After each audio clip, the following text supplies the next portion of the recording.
Jolby.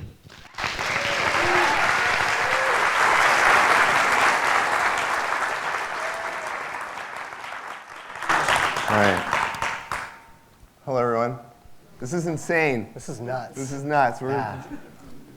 Thank you so much for coming. It means more than we could ever even say. So thank you very much for taking the time out of your day to listen to us talk. Want to thank Celie and everyone at Creative Mornings. This is just incredible that we got asked to do this. We've come to these since the beginning, and to be a part of it is just, it's really awesome. I'm Josh. This is Colby, and like Celie said, we are Jolby and Friends, a creative studio here in Portland. We do branding, package design, book design. Both Colby and I started as graphic designers, so we like to keep our studio around 50-50 with the amount of work that we have with design work and illustration work. Colby and I, what makes us who we are is we're a team and we're collaborators. It's taken 8 years of pushing each other and working together and questioning what a collaboration can be. We believe that a collaboration is more than just the two of us working together, that we can bring what makes us the people that we are into our everyday. Today we're going to highlight 3 unspoken principles that kind of make it possible for Colby and I to create. They're kind of the behind-the-scene tools that we have to have in place before we can ever put pencil to paper. And I'll start by telling you a little bit about how Josh and I met and started working together. So Josh and I met at the Art Institute of California, San Diego in our final year there. And we both went to school for graphic design, but the entire time we were there, we never crossed paths, at least not until our very final class, at least my very final class. And after we both graduated, we started working on projects much long before we were the good friends that we are today. And because of this, we barely knew each other when we first started to collaborate, but we admired each other's work so much that we knew there was something there. We knew that we could create some really fun stuff together. So the first time we sat down to collaborate, Josh said, even if we do this one thing, and even if it's just for fun, let's be as open and honest as we can with each other, with critiques, designs, ideas. Let's not sugarcoat anything. And this was super easy because we weren't good friends yet. We weren't worried about hurting the other. We weren't worried about hurting the other person's feelings. He could say, that sucks, make it better, and I would, and all it did was make the work we did better. And Josh knew coming straight from school that you get so much out of open critiques, so why not try to start our very first project the same way? So from that day on, communicating often and honestly, it became the foundation for how we were going to collaborate from then on. And even though we met and started working together in the same state, our lives took us to very different states, but we kept collaborating, we kept working on our process of collaboration. And we were never in the same room because of the distance. We were never able to speak our minds in person or to share ideas in person. So we had to build this relationship strictly through a phone and a computer. But I think doing it this way really helped us learn how to communicate effectively and collaborate efficiently. And this was super hard. I mean, long distance anything is nearly impossible. But we knew that in order to continue working together, we had to build this relationship at this time. So our main form of communication was video chatting. Real bad, guys. And at the end of every chat, I would be paused with this awesome Josh face. And unbeknownst to him, I was screenshotting every one of them. They're so bad. And these are my favorites. And the one in the middle I call the Bilbo Baggins. I think it's kind of perfect.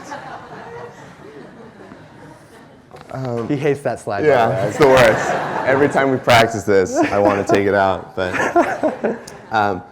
we've built the way that we work around the understanding that we have to open ourselves fully to collaboration, and that communication for us, plays the most important first step in what we do. The way that we work at our best is when we're honest with each other. There's no second thoughts. Everything is on the table with us. And it's not that we're rude to each other. It's just at all times with everything, we're upfront and honest. And if you think about that, you probably ask yourself, then you guys have to fight all the time, because that's hard to do. And we do fight. We're not the same person. We're not robots. We don't see eye to eye on everything that we do. But what we do understand is that when a problem comes up, instead of just brushing it off, that if we solve it then and there, we can move on to the next step. That there's not going to be something that lingers on, that we can just continue to move forward. And it's not like we have this magical switch that we can flip on where we're 100% honest with each other and nothing's going to go wrong. That's pretty impossible. I don't think anyone can do that. But this has been our way of communicating for the past 8 years, and it's kind of this big social experiment. It's something that we'll continue to perfect as long as we work together. So when Josh and I are solving problems together, and one of us says something to offend the other person, or we're pushing each other's buttons, maybe intentionally, maybe not, unless we stop and just squash the beef, like right then and there, it's just going to disrupt the whole process, and then we're not focused on the work anymore, and that's just destructive for any studio. So the real important part about this is that we're always trying to move forward. So if we bottle up these really ridiculous emotions, they'll derail the studio when we're just slammed with projects. So we just try to focus on the work. I think everyone knows that communication plays such an important role with how you interact with people, whether it be at home or at work, that this is something that we all need to understand. That if it's with coworkers, friends, families, loved ones, that learning and being able to talk effectively with others is an incredible thing to have, and understand that it's really important. Both Colby and I are married. We understand that one of the keys to a strong relationship and to test the time of two people coming together and being different and seeing eye to eye is understanding communication.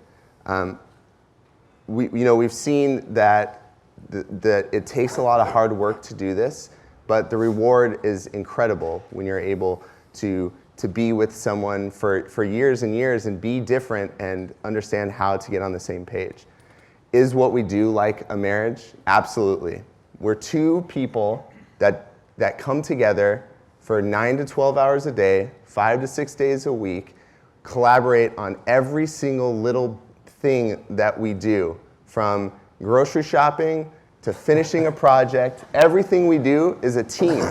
So we have to learn how to take these things that we can do at home now easily, or that we're still growing at that, and bring it into our studio. And that's what, when we thought about how we wanted to run our collaborative team, over the last 8 years, we continue to question this and see that is what is important to us, that those steps, that part of the collaboration process was never told to us. It wasn't something that everyone knows that, when you collaborate, you got to be your honest self and learn how to communicate the right way. But we now are learning that is the most important step in this entire process of what we do. That if a situation comes up, that we can solve it together as a team, and that both of our voices will be heard, that we'll feel comfortable being who we are in the situations that arise. And whether it be some kind of problem on a project, or we're just trying to do new business, that if we set up an environment that we're open to listening to anything that might come up, and that we're able to talk through these things with each other, that our collaborations and that the end product is just going to be so much greater. And so many times, projects fail because there's a lack or there's a miscommunication in what's happening. And communication for us isn't just the key to solving problems. Our collaboration and what we do goes deeper than just that problem-solving thing. We have to it's really hard. A lot of people see us as in the beginning, as two freelancers that work together. It was just two guys and we did this thing, and we never wanted that. And when we went full time, it was a conscious effort that we wanted to make sure that people knew that we were Jolby and that we were a team and that we were one voice, that you would look at the work that we did, and when you went to a meeting with us, that we were this team. So we put forth that effort to make sure that happens. When we wanted to get more design work, we had to redo our website. When we purposely find work that we want to push us in new directions, we're doing that because we're communicating with each other that we want to do this, and with our audience as well. And knowing that this partnership is what is important to Colby and I right now in our lives, it makes us be able to just focus on the work ahead, that we don't have to question this, that this is what we both want and we're going to try our hardest at it. And this doesn't have to be the end-all, be-all for every team. If you do a collaboration, it doesn't mean you have to do it this way. It's what we have done and will continue to do. But what we do know is that communication in any collaboration, if it's the first step in the process, it's just going to make it so much better. And we can work so close with each other, and we can create the work that we do, and it's incredible. But the fact that I know that I can be open and honest with him, and that we're not just two guys that are working for soul gain, it really does make each day worth coming to work and doing this. Trust is a really important thing when you're working with someone else or on a team of any size. And it's one of those things that when it's not there, you can sense it immediately, and it can kind of derail everything. And every aspect of what Josh and I do, because we collaborate on literally everything, every step of the day, is we must trust each other in everything that we do. So when Josh and I started our very first project back in 2005, it was a clothing company called Substratum. And how we would work at the time is we would sit down, we would concept together, but then we would go into our completely different corners and finish the work independently of the other person. And we would finish our own files, our own illustrations, our own designs. And this is pretty much the opposite of how we work today. So the trust and the respect was there, that we would each create something great for this line that we were building. And the communication was building, that we could say what was and wasn't working and exactly what we wanted to do. But this all happened right out of school. And Josh and I both got full-time design jobs when we graduated. Josh had an advertising agency, myself had an annual report agency. And we weren't fueled during the day creatively 100%.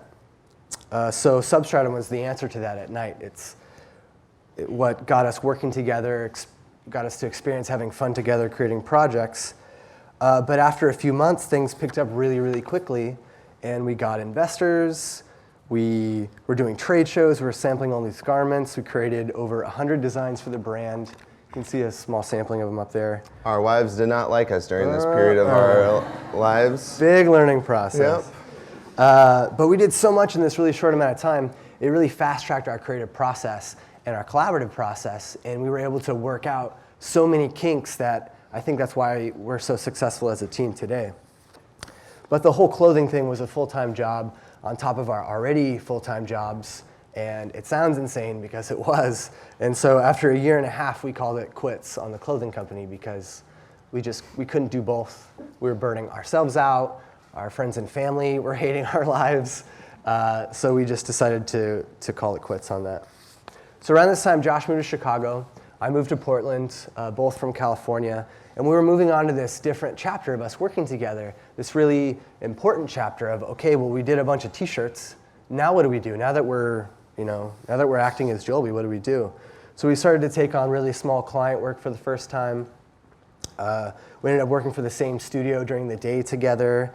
But I think the biggest turning point was we were getting invited to do art shows as Jolby, whereas up until this point, it was just Josh or myself.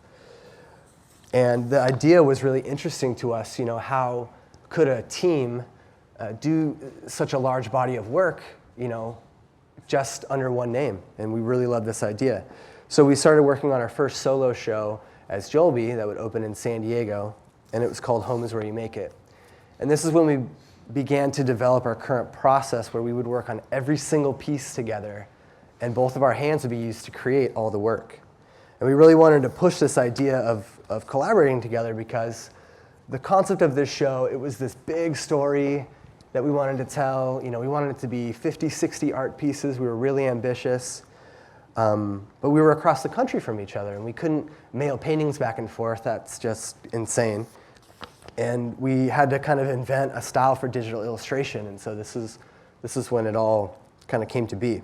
So we would video chat, share sketches, we would hand draw everything and then bring it together. And we would create a ton of little tiny pieces of the work and then assemble them into the final piece itself. So as an example of that, this is a sketch of a piece we did for our most recent art show called Shapes and Smiles. And how every idea starts, be it design or illustration for us, it always starts with really loose thumbnails. But then we go to a final composition like this, which is something that I usually set up. But we'll both sit over this final, to scale sketch, and we'll draw, we'll erase, we'll perfect it, we'll find all the meaning in it that we want, and we'll really try to nail it here so that we can move on. And so after that, after we're happy, I'll ink the big shapes, the characters, the objects, the nouns, and Josh will do the coloring, the texturing, the shading, and then all those little pieces come together.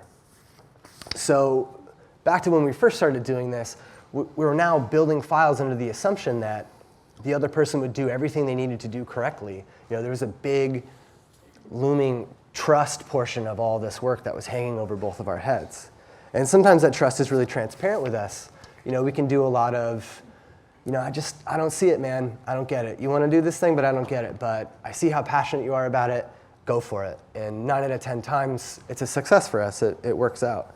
And I think it's because we know how to get to the core of an idea of what wasn't, or what is and isn't working. And I think that's really helpful. But the coolest part about those little pieces coming together and about this whole collaboration is that this becomes a piece by us. I don't need to feel validated for the weird characters I drew in it and the little hidden things, and Josh doesn't need to feel validated for all of his patterns and textures. It becomes a we thing, and I think that's one of the most amazing parts about this. It's just pure collaboration to make something that either of us couldn't make on our own. And this is how we do everything now. Like Colby said, whether it be design or illustration, it's a system that we really enjoy doing, and it works. And we've seen that over the past 8 years, it really works with the two of us. And we both may not work on a project to the finish, but we both always started together. And we always start every project in our sketchbooks. And I'm sure everyone here would say that a sketchbook is a very personal thing. It's where we store our ideas, our thoughts, anything. Being a creative, we get to have it in this little book, and it's ours. But for Colby and I, to work the way that we do, it kind of has to be open territory for the two of us. We've developed a way of sketching in each other's books where we're not overwriting each other's ideas, but we're building on top of things so that we can kind of go off to our own desks and understand where to take the project next and what Colby is thinking in his head and what I'm thinking in my head. We both understand this, and it is a lot of erasing, drawing on top of, and it took time. It took time having someone grab your book and erase something that that just came out of your brain. But it's now at the point where we understand that the reason that he's doing it and I'm doing it is because we're trying to move it to the next level, that we both have the exact same interest on every single project. We both know that we're both going to contribute to it, so it's not like it's just my idea ever, or it's just Colby's idea, or just because I may have started something that I need to see it all the way through. We understand that we're both going to work on it in some way, so we both need to understand that it's okay if the other person draws in our book. And I want Colby to see everything that's coming out of my brain.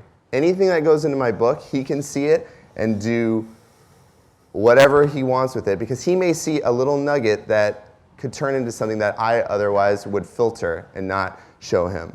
And I think that is, a really important thing in the sketching process, that it's hard to do, it's really tough to do, but once you're able to let go of that and be able to have someone sketch with you, it opens up all kinds of things. And it's not that if one of us starts it, then that other person has to finish it. We can trade off without problems, and I think it's because at the end of the day, we both have the same goal in mind, and we both trust each other so much. And we're constantly looking over the other person's shoulder and checking in on how something's looking, and it's not from what sounds like a really scary micromanagement standpoint, but it's to make sure that the project comes out the way we both see it. So it doesn't skew to me and it doesn't skew to Josh. And we don't get hung up on who's doing what, who did what, whose idea was that. It's all about the end result at the end of the day.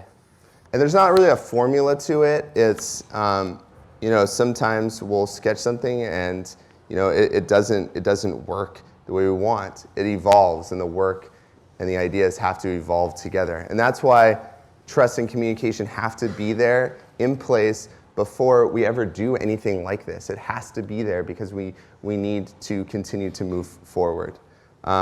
When Jolby and Friends started full-time 2 years ago, from a business perspective, we had absolutely no clue what we were doing at all.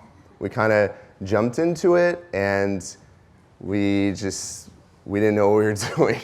And so we kind of just went for it. We didn't have any money, we didn't have a space, nothing. So we just took a room in my house, and it was cramped and small, and we had us and an intern and a lot of prints and printers. It was nonsense. It was real tight. But we were able to learn how to work back to back, and it's developed a style of working together that we had never done. We had always been either across the country or side by side, and this back to back, it really, like Colby said, it's not micromanagement, it's not the weird art director over your shoulder, we're constantly getting to turn around and have this second piece of our brain that is there and able to help and move us in the right direction with what we're doing.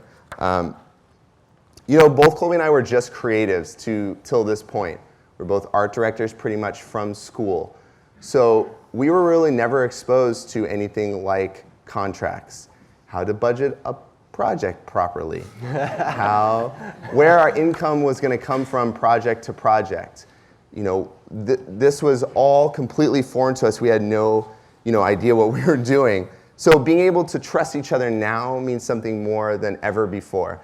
We have to understand that the longevity and what Jolby becomes is solely reliant on each other now, and that the creative and the business have to work together, and that we both have to do it, and that until we get a team and have people that are doing specific things, it's just the two of us that have to take care of everything. So I need to know that in my heart and my gut that I can trust that Colby will do his creative work and get a project done, and then also do the billing and make sure that the feds don't come after us or the IRS hates our guts. You know what I mean? We have to make sure that these things are in place.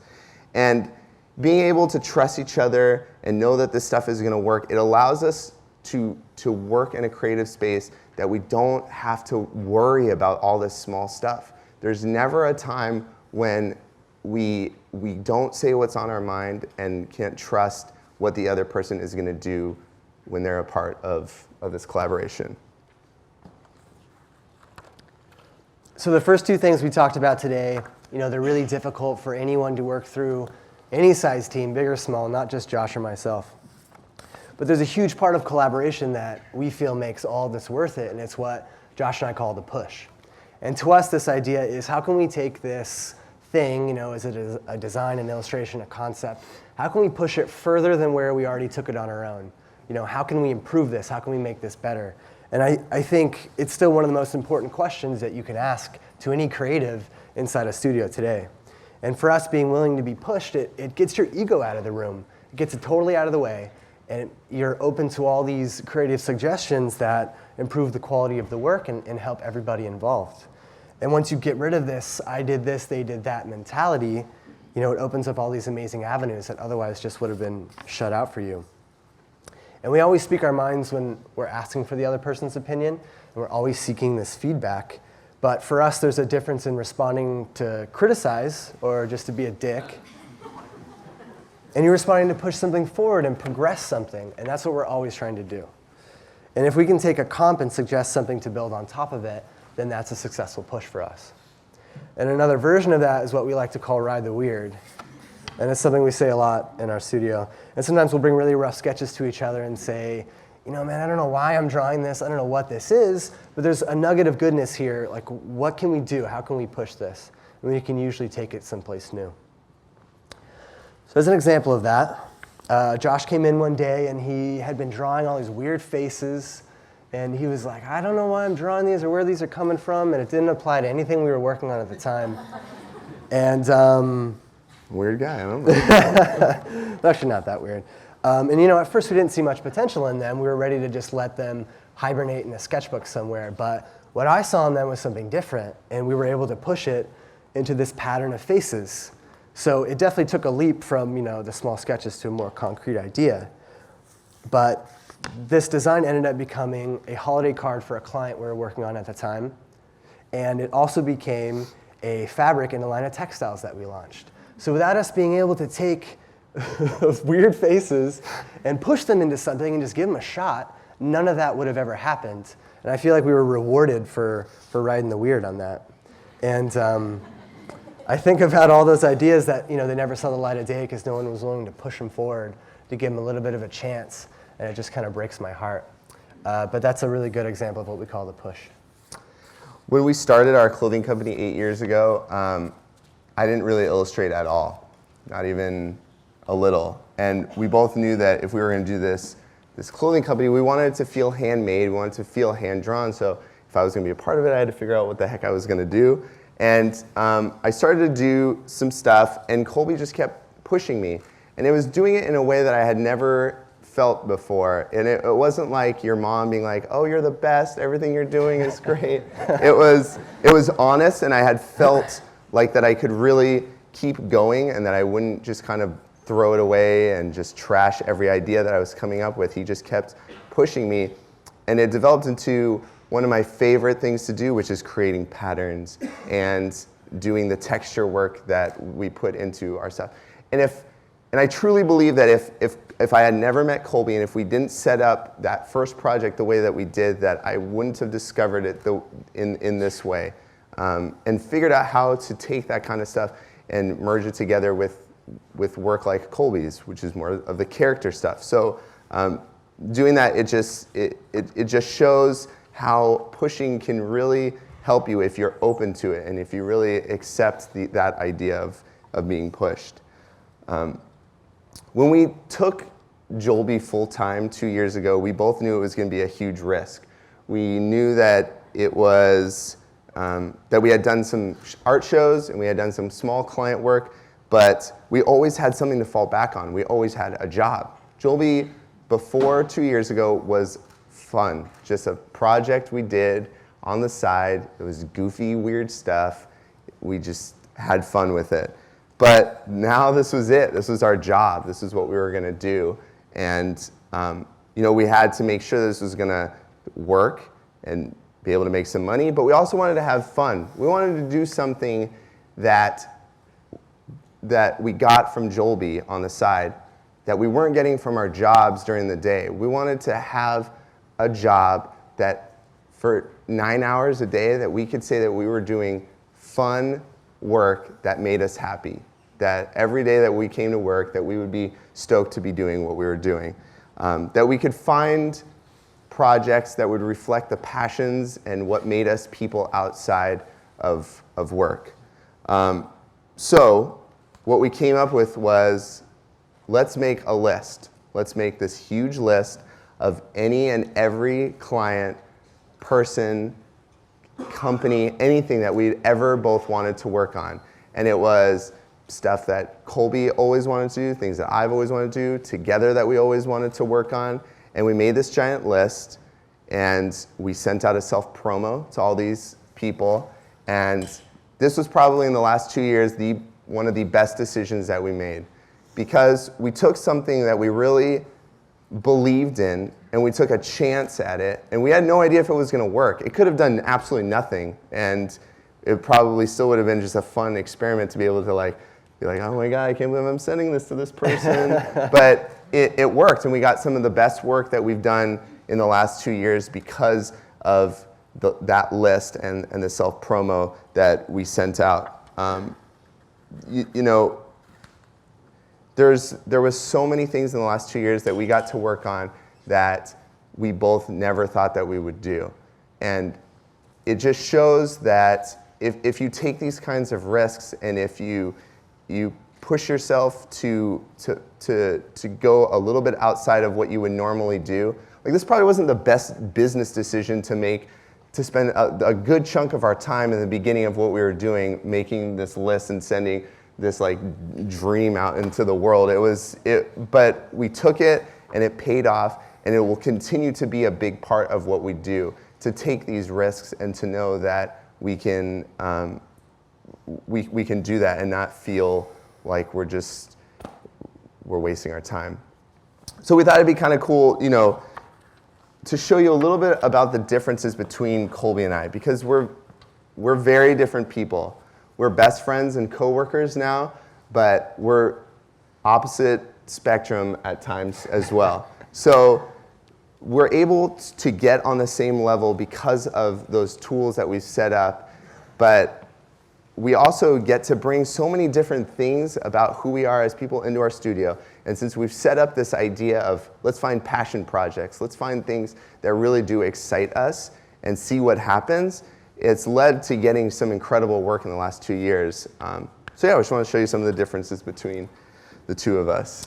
So we're both big craft beer people. Josh likes the darker beers. I love really, really hoppy IPAs. That's my jam. They're gross. He hates them. It's already taste starting. like The difference is ants starting. and feet. But and I'm probably more of the beer geek between us. I'm always on beer blogs and reading about beer, probably more than I should. But one of the first things we started or set out to get this year was a beer client. And we met with the awesome people at Hopworks, and we collaborated with them on this identity for their Belgian line of beers. And it was so awesome, not only just to work with great people, of course, because they're a really awesome client, but to work with a product that you're passionate about and that you want to consume. It's almost hard to not consume it while you're designing it. But I think the design was better for that because we were invested in it. We were so passionate about the product itself. Along with beer, there was two things. We really wanted to get a beer client. We really wanted to get a coffee client. Everything else was like icing. If we got anything, it was like, let's try our hardest to get these two.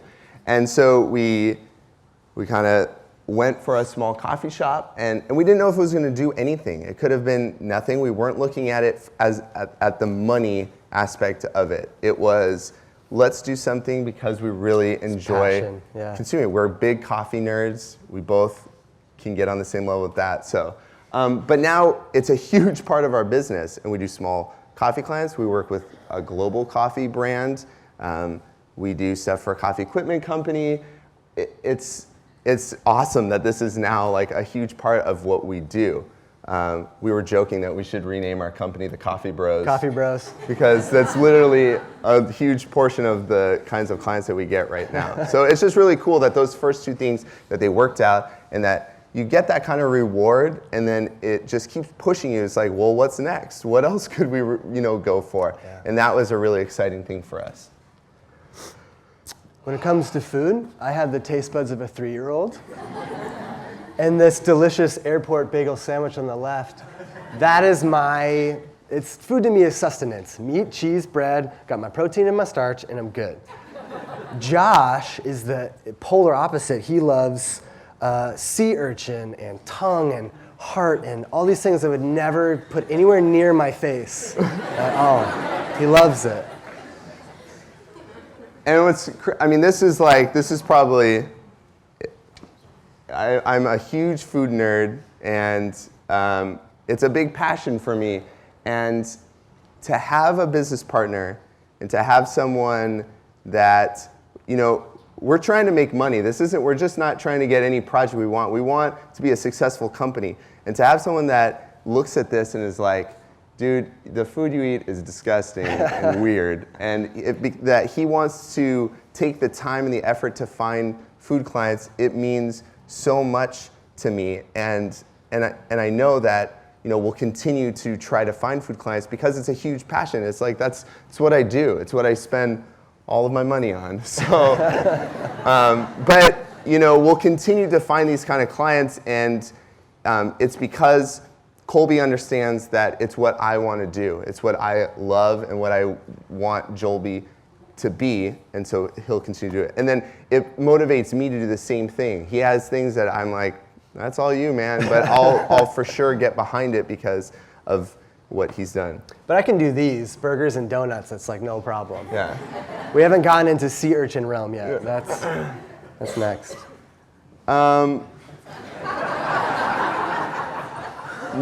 Music for Colby and I, from the very beginning, has played a huge role in what we do. Both Colby and I were drummers when we were in high school in bands.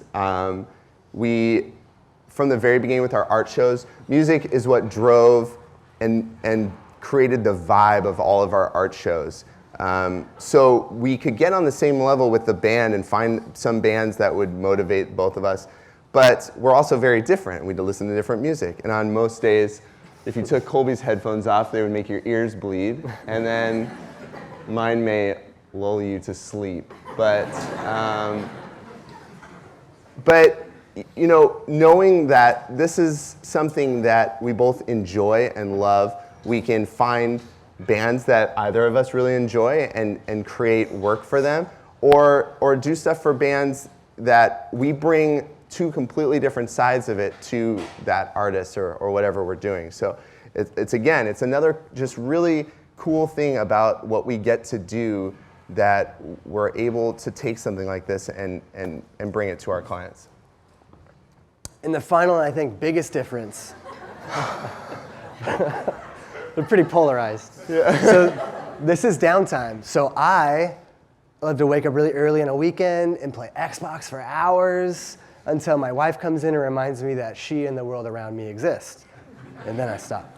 Josh, on the other hand, he likes to wake up really early and go foraging and be out in the wilderness. Totally different ways of chilling out, right? But there's a correlation. So when I'm at home and I'm like nice and warm in my house, and he's out and he's all sopping wet collecting mushrooms, I just think he's doing this the whole time. He's just collecting power-ups. And I'm always sending him texts like, Koopa Troopa. And it's funny because you're in the middle of the forest, and then you get out of the forest and you get 3 text messages. It's like, say hi to the Koopa Troopas. It's like, damn it. He never does. He never says hi to them. It's so rude. But the coolest part about both of these polar opposite passions is we put it into our work this year. So that piece on the left is a print we collaborated on with Tyler Nelson Lang from Always With Honor. We co-curated a Zelda-themed art show with them, and that's the piece from it. And the piece on the right is a foraging piece that we did for our most recent art show. So I don't even like the taste of mushrooms, but I put my heart and soul into that foraging piece because I know Josh loved it. And it breaks my heart, but Josh doesn't love The Legend of Zelda like I do. But that's okay, because he did the same. And it was just so cool to see both of our passions come to life in that way. When Colby and I started, I think we both had a very different idea of what a collaboration was. I think we had a very different idea of what we were doing and what this could turn into. But over the last 8 years, we've really grown as people on our own and then together. And we've seen that we can create this work together, and that the end result is what we're happy with. But we're just as happy with knowing that those 3 processes are in place. And before we ever start, we are both 100% happy coming into a project. That this collaboration in every way is trust and honesty, and we know what we're doing and what we're getting ourselves into. To be a part of a collaborative team where every day on every single project I can say that this is something that I could have never done on my own. That right now what we're doing is the 2 of us creating this stuff together and building a business. And it's just awesome. It's just a really great thing to be a part of. And we truly believe that if you bring the love that you have about being a creative, what inspires you to be a good person, and if you set up an environment that's open to this, that's open to allowing anything to happen, you can create a collaboration that grows so much deeper than just the work that's created, that you're setting up something where you get to be yourself and be a part of something that couldn't have been done if you're just working to work. And whether it be the two of us now or a team in the future, will always continue to push what a collaboration can be. Thanks, guys. Thanks. Let me go down.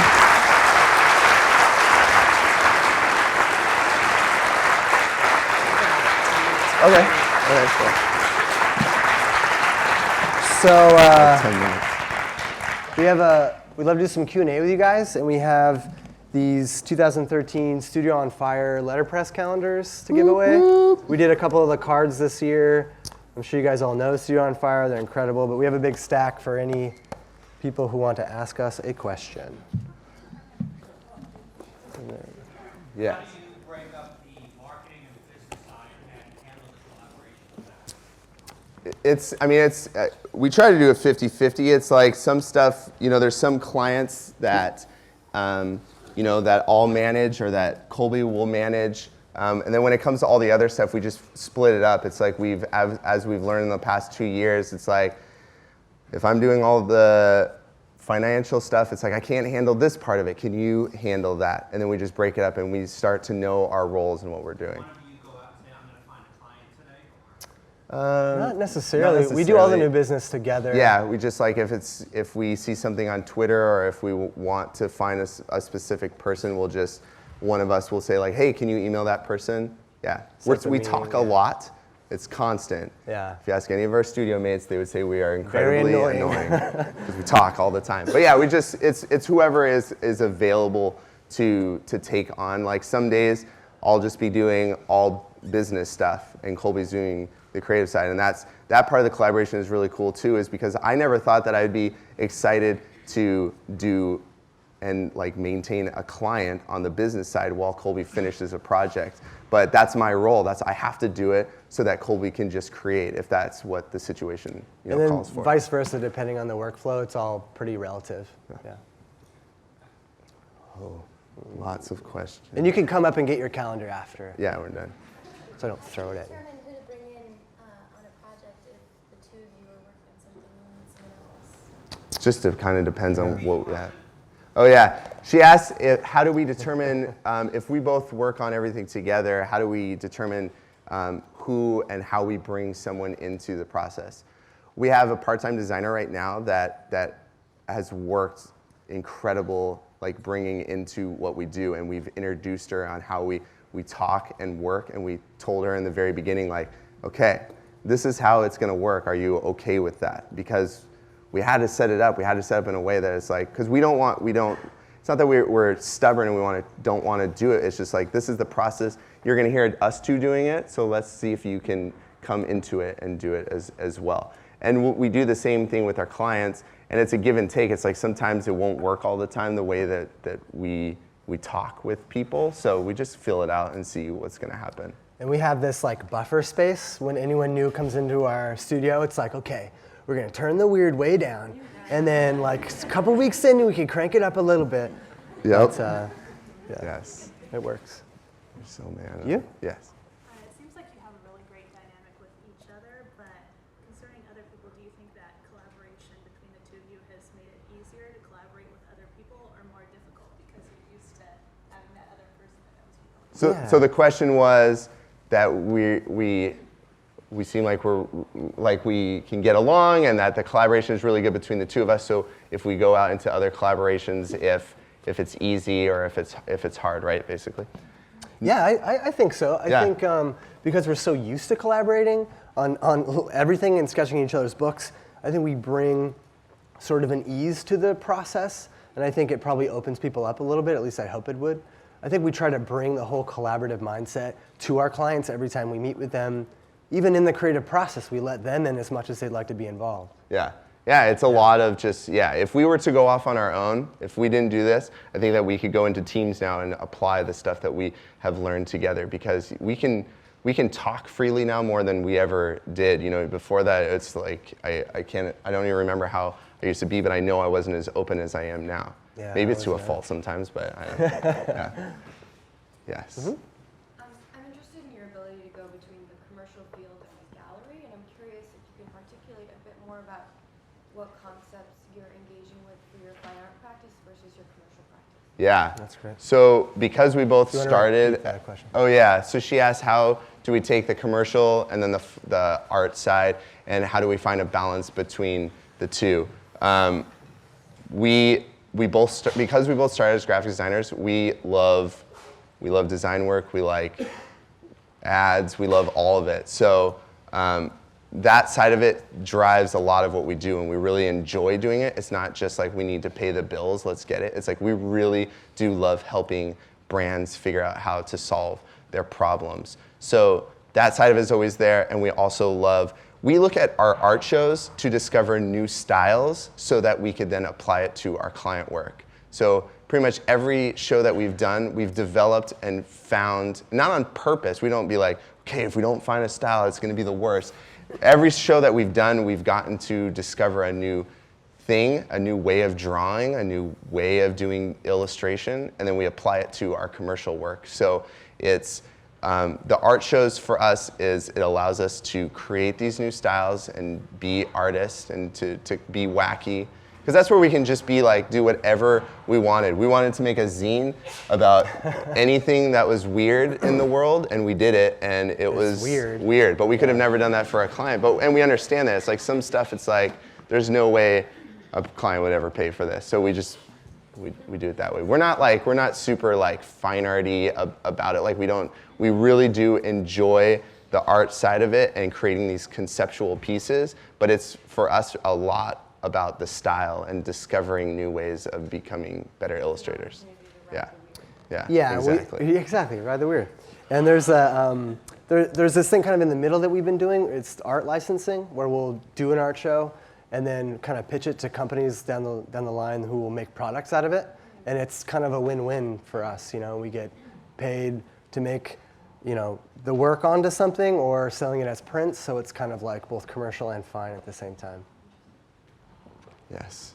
So in regards to developing your style then, do you ever, you know, as graphic designers, it seems like a lot of your mediums focus on sketching and digital work, but do you ever try different mediums like actual screen printing or something as inspiration? Oh yeah. Yeah, the question is, we draw a lot. Do we ever do any other mediums like screen printing or painting or anything like that? Yeah, I mean, every texture that's made for every single thing that we do is all made by hand, and each show I try to come up with a new way of doing them. So this last show was all spray paint and chemicals. So, like really toxic chemicals. yeah, it's not good. Like bad times. Are you working then by hand and digitally? Oh yeah, everything that we do is everything. by hand, and then we bring it into the computer. So so we always try to come up with new ways of doing stuff by hand, and that's where that style, like where we get to discover new things.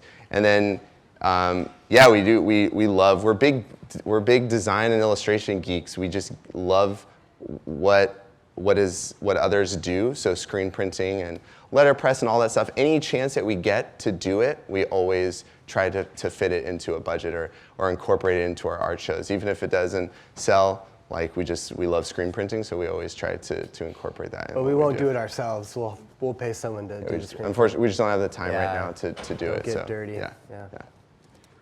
Here we go, someone up top, and then we'll come back to yes. I wanted to ask, since you've been here working together for 8 years, has another design firm or studio yet asked you to merge with them? And if not, is that something you would consider for the future? Yeah, the question was, since we've been here, has anyone asked us to merge with them, another design studio? No, we haven't been asked that yet, and yeah, we were just talking about it the other day. Yeah, we're like, who would we sell out for? Yeah, is it gonna be? No, I think we would. We were, you know, I think that we'd always want to be this team, this collaborative team. Yes, I think always. that's what we enjoy about working together. It's this last 2 years has been so cool because we have gotten to work together the same way we did in the past, but we also got to own and have the we get ownership of the final project. We look at it as like, from a business perspective, from a creative perspective, we did all this work for them, and we got to work hand in hand with the client, and that has been something that we had never done or experienced before. So I think that we would, if we had something like that, we would, want to still have our hand in some way. Yeah, we'd probably entertain it, but yeah. But yeah, we'll sell out. Yeah, who you got? Right here? So I'm curious, one, the name tag thing today said, who's your dream collaborator, and you can't say each other. Yeah. So that's one part, and then what other artists inspire you? The question is, what would we have written on our name tags for that question, and what artists inspire us? When we came up with the question, the first person that came to my mind was James Brown.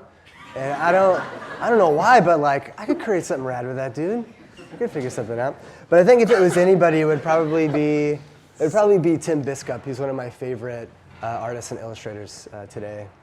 If I could collaborate with anyone, yeah, probably Charlie Harper. I was gonna say my mom, because I would really love if she was still around and she was an artist, and it would be so cool to like be who I am now and to be able to work with her. That would be awesome. But I would say probably Charlie Harper. He's a huge inspiration for me, and that balance of art and graphic is so. He did it so well that we aspire to do our work that way. Those mid-century illustrators that were able to take that graphic look and have that fun, wacky. Illustrative style. That's, we love that. What about other artists that you're into? Brian McGinnis, probably. He's awesome. Yeah. Jeff McFetridge. Yes. He's awesome. Yeah. We're inspired a lot too locally, just by Portland. I mean, by all of you here. There's so much creative talent that is just like oozing out of this city. Yeah. I feel like it's so hard to not be inspired when you wake up every day and you're just around all these awesome people. So I think that's a huge inspiration for us. Yeah. Anyone else? Yes. You guys have had some really amazing clients. I think a lot of it is because of how personable and fun you are to be around, to listen to, and I don't know, you have created this style that's allowed you to go out and get that dream client work. But I don't know, the idea is these are my dream clients, but I can see how once you start working with them, they might not be. Oh, yeah. Well, whoa. There's been Did everybody hear that? But not to go too negative with it, just what have been your favorite clients since you started working? This was so wacky. We got an email, we sent out so many of these mailers to people, and some of them were just like, I don't have any idea what we're gonna do. We sent one to Little Brown & Company. They're a huge children's book publishing company, and they contacted us and they said, we have a book for you to do, and it's for the Muppets. And it was like, what? What are we gonna do for the You Muppets? don't know us. You're gonna give us Muppets? Yeah, and that was incredible. And we've done 2 Muppet books with them now, and we're working on a 3rd book. That brand that we're working on is even more crazy. You're just like, why are we doing? How is this happening? So it's that kind. It's just it's a lot. It's been this year a lot of those kind of situations, like the Coffee Bean and Tea Leaf. We're working with them currently on a couple of projects, and that was something. It was like that was Colby and I's first. Like, if you don't know who it is in California or in LA, where I'm from, and Colby, they have it in San Diego. They're a huge coffee company. They're like Pete's. They're not like Starbucks. They have like 900 stores globally. They're a really big coffee company. So that was like my first coffee that I ever had in my life was a Coffee Bean and Tea Leaf. And same thing with Colby. So it's like when we got his phone call, that was like, he got our mailer, and then a year later was like, I got a project. And it was like, oh my goodness. Those kind of things were just, And I don't think, too, that feeling, at least for me, never goes away. It's always like, oh my God, I'm working with Fozzie today. Yeah. And here's Kermit. It like really never numbs. There's the point where you're just like, shut up, Fozzie. But it's like, I don't know. It's still pretty magical. Everything. The we last do. 2 years is there hasn't been that like negative burnout yet. Like, oh my God, it's another this or that. It's like we're so fortunate that people want to, that there's a huge talent pool in the world, and that someone focuses on us and is like, we want your vision for the Muppets. Like, what? That's just weird. It's just crazy. Yeah. I think we have one more. Oh, the only hand up, yes. Do you guys ever find time or find the need to find the time to work alone? We did a talk. So the question was, do we ever enjoy or find the time to work alone, to do what we do alone? And we spoke in Madison, Wisconsin a couple of weeks ago and got asked the same question. And we really don't. We really, we kind of tried to practice what we preach with the passion side of things, and our downtime, we really try to do what we both enjoy doing on our own. So the idea of creating more work and doing that isn't something that right now either of us have even explored or wanted to do. So on any downtime that we have on the weekends and stuff, we really do try to just kind of relax and enjoy life so that we can do what we enjoy doing right now, which is coming together and taking those things and getting inspired. Because there is a lot of times it's like, man, I really want to do some, like I was like, I really want to do some more pattern work. And he's like, all right, let's make a fabric collection. And it was like, okay, let's do it. And then it was a part of the studio. So something that I kind of wanted to, it was a big thing for me to do. He was like, let's just bring it in the studio. I want to do it too. And it was like, that's a cool thing But we never like put up a wall where the other person can't go off and do anything they wanted on their own. It's, if one of us leaves town for like a week or a couple days and the other one comes back, it's like, thank God you're back. How did I do? We do this together so often. Doing it alone sucks. And you really realize how much you lean on someone. So don't ever leave, bro. Thank you so much. Thanks, everyone.